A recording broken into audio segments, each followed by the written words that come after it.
தமிழக முதலமைச்சர் விஜய் அவர்கள் தொடர்ந்து குதிரை பேரத்தில் ஈடுபட்டு வருகிறார் என்பதை குறித்து ஏற்கனவே திராவிட முன்னேற்ற கழகம் உச்சநீதிமன்றத்தில் வழக்கு தொடர்ந்து அந்த வழக்கில் நீதிபதிகள் இது குறித்து, அதாவது கரூர் சம்பவத்தை குறித்து விசாரிப்பதற்கு தனியாக ஒரு நீதிபதி நியமிக்கப்பட்டு ஓய்வு பெற்ற உச்சநீதிமன்ற நீதிபதியுடைய தலைமையில் அது நடைபெற்று கொண்டிருக்கிறது. எதுவாக இருந்தாலும் அவரிடத்தில் நீங்கள் புகார் அளிக்க வேண்டும் இருப்பதாக இருந்தால் அங்கே கொடுங்கள், நீதிமன்ற அவமதிப்பாக இருந்தாலும் அங்கேயே நீங்கள் செய்யலாம் என்று எங்களுக்கு உத்தரவிட்டதன் காரணமாக திராவிட முன்னேற்ற கழகத்தின் சார்பில் கரூர் சம்பவம் குறித்து விஜய் அவர்கள் பேச்சை உச்சநீதிமன்ற ஓய்வு பெற்ற நீதிபதி அவர்களுக்கு அவருடைய பேச்சு முழுவதும் உண்மைக்கு மாறாகவும், அது மட்டுமல்ல வழக்கை பாதிக்கக்கூடிய தன்மையிலும் அமைந்திருக்கிறது என்பதை தெளிவாக நாங்கள் அந்த கமிட்டிக்கு அனுப்பியிருக்கிறோம். அதே போல் சிபிஐக்கு அனுப்பியிருக்கிறோம். அந்த மனுவினை சிபிஐக்கு உச்சநீதிமன்ற ஓய்வு பெற்ற நீதிபதி அனுப்பி வைத்திருப்பதாகவும் தகவல் கிடைத்திருக்கிறது. இந்த நிலையில் 10ஆம் தேதி கரூரிலே பேசிய விஜய் அவருடைய கூட்டத்தில் எவ்வளவு தில்லுமுள்ளுகள் எல்லாம் நடைபெற்றது என்பதை நீங்கள் எல்லாம் மிக நன்றாக அறிவீர்கள். குறிப்பாக இந்த குதிரை பேர ஊழலிலே அவர் ஈடுபட்டு வந்திருக்கிறார் என்பதற்கு ஏற்கனவே 4ஆம் தேதி ஆளுநரை நானும் மற்றும் குழுவினரும் சென்று சந்தித்து புகார் கொடுத்தோம். அந்த புகாரிலே நாங்கள் குறிப்பிட்டது வைகோ அவர்கள் கொடுத்த ஸ்டேட்மெண்ட் உங்களுக்கு எல்லாருக்கும் தெரியும். நீங்கள் கூட உங்கள் ப்ரெஸ்ஸில் வந்ததை வச்சு தான் நாங்கள் எவிடன்ஸாக கொடுத்துருக்குறோம். அதே போல் விஜயபாஸ்கர் அவர்களும் வெளிப்படையாகவே செய்தியாளர் கூட்டத்தில் என்னை தாவேகாவுக்கு வந்து சேரும்படி கேட்டுக்கொண்டார்கள். ஆகவே தான் நான் ராஜினாமா செய்கிறேன் என்று சொல்லி ராஜினாமா செய்துவிட்டு அவரும் சேர்ந்து விட்டார். ஆக இதெல்லாம் குதிரைபேட ஊழலுக்கு தகுந்த ஆதாரங்கள் என்பதை சுட்டி காட்டுகிற வகையில் ஆளுநரிடத்திலும் டிவிசியும் திமுகவின் சார்பில் நாங்கள் புகார் கொடுத்துருக்கிறோம். ஆக விஜய் அவர்கள் உண்மைக்கு மாறாகத்தான் எல்லாம் பேசிக்கொண்டே இருக்கிறார். அவர் பேச்சு நீங்கள் எல்லாம் பார்த்திருப்பீர்கள். கொத்து பரோட்டா என்று குளத்தூரில் கொத்து பரோட்டாவை ஆக்கி விட்டார்கள் என்று கீழ்த்தரமாக பேசினார்.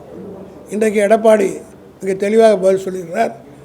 விஜயபாஸ்கர் அங்கே இருந்து போய் சேர்ந்துருக்கிறார் என்றால் அவர் சொல்கிறார், அவருடைய அதிமுககாரங்க சொல்கிறாங்க, நாங்கள் சாப்பிட்டு போட்ட எச்சையிலே தான் இன்றைக்கு தாவேக்கா சேர்த்து கொண்டது 2 விஜயபாஸ்கர், கரூர் விஜயபாஸ்கர், இன்னொருத்த விராலிமலை விஜயபாஸ்கர். இந்த 2 பேரும் அதிமுக சார்பில் வெற்றி பெற்றாங்க. அதிமுககாரர் ஒருத்தர் எங்கிட்ட சொல்கிறாரு, நீங்கள் இப்படி பதில் சொல்லுங்கண்ணே, அவர் போய் கொத்து பரோட்டான்றாரு, கேவலமாக பேசுகிறாருல்ல, நாங்கள் 2 பேர் சாப்பிட்டு போட்ட 2 இலை தான் அங்கே போய் சேர்ந்துருக்குதுன்னு சொல்கிறார். ஆக இது போன்ற அரசியல் பேச்சுக்களை விஜய் பேச ஆரம்பித்தால் நாங்களும் பேச வேண்டிய நிலைக்கு வந்து விடுவோம். ஆகவே எச்சலையை வைத்துக்கொண்டு அதுக்கு ஒரு விழா நடத்துகிறார். அதில் ஒரு மிகப்பெரிய பொய்யை சொல்கிறார். ஏதோ கரூரில் அறநிலையத்துறையின் சார்பாக இடங்களே அரசாங்கம் எடுத்துக்கொண்டது கோயிலுடைய இடத்தை ஏழைகள் குடியிருக்கிற இடத்துலன்னு சொல்கிறார். அதற்கு இவர் இப்போ கொடுக்குறாராம், விஜயபாஸ்கர் மனு கொடுப்பதை போலவும் அந்த மனுவை முதலமைச்சர் ஏற்றுக்கொள்வதை போகவும். இது என்றைக்கு நடக்குது? 10ஆம் தேதி. ஆனால் 9ஆம் தேதியே ஜியோ போட்டான். இது எவ்வளோ பெரிய பித்தலாட்டம், எவ்வளோ பெரிய நாடகம். 9ஆம் தேதியே ஒரு அரசு ஆணை வெளியிடப்பட்டு விட்டது. விஜய் 10ஆம் தேதி போய் அங்கே பேசுகிறார். இவர் கொடுக்குறாரு, அதை அவர் வாங்குறாரு, உடனே உத்தரவு போடுறார் மாதிரி போட்டு ஒரு நாடகம்லாம் நடத்துகிறாங்க. ஆக இப்படிப்பட்ட நாடகங்களை இவர் நடத்தி கொண்டிருக்கிறார்கள். இதற்கெல்லாம் முடிவு கட்டுகிற வகையில் திமுக இவங்களை க்ளோஸாக ஃபாலோ பண்ணி எல்லா விதமான நடவடிக்கை நேரடியாக எடுப்போம் என்பதை தெரிவித்துள்ளார்.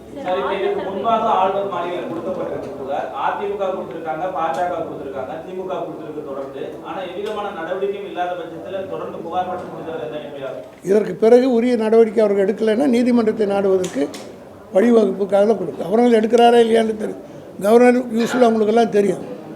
மனு அவர்கிட்ட கொடுத்தா, ஏன்னா நாங்கள் நீதிமன்றத்தில் என்ன கேட்பாங்கன்னா, கான்ஸ்டியூஷன் என்ன அவர் தான் அங்கே அவர்கிட்ட கொடுத்தீங்களா, மனு கொடுத்தீங்களா, சட்டமன்றத்துக்கு சம்மந்தப்பட்டது இருக்கிறதுனால is the custodian of the legislature assembly, therefore he has to take action. நீங்கள் காம்பிடென்ட் அத்தாரிட்டி கம்ப்ளைண்ட் கொடுக்கலன்னா கோர்ட்டில் கேட்பாங்க. அதனால் we have lodge the complaint.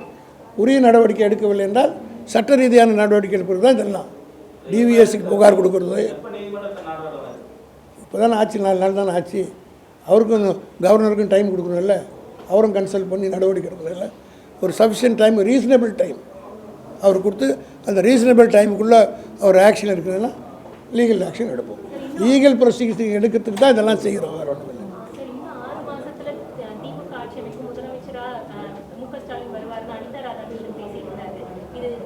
அது அவருடைய ஆசை. அவர் ஆசைக்கு குறுக்கே நான் நிற்க விரும்பவில்லை. அதாவது இனிமேல் தயவு செய்து எங்கள் கூட்டணி கட்சியில் சொல்லிட்டு எங்களுக்கு கேட்டு திசை திருப்பாங்க. காரணம் என்னென்னா, நாங்கள் பதில் அவருக்கு சொல்லிட்டோன்னு வச்சுக்கோங்க, அதுதான் பெருசாக போய் செய்து மக்கள் மத்தியில் போய் சேருது ஒழிய மெயின் எதிரி விட்டுறணும். அதனால் இப்படி தான் போன எலெக்ஷனில் கூட செத்த பாம்பியாக எடுத்ததுன்னா கருணாகூரில் போகுது. போன எலெக்ஷனில் செத்த பாம்பியாக நாங்கள் கட்டிகிட்டு இருந்தோம். அதனால் கருணாகம் உள்ள வந்து பூந்துச்சு. அந்த தப்பை தொடர்ந்து செய்ய விரும்பவில்லை.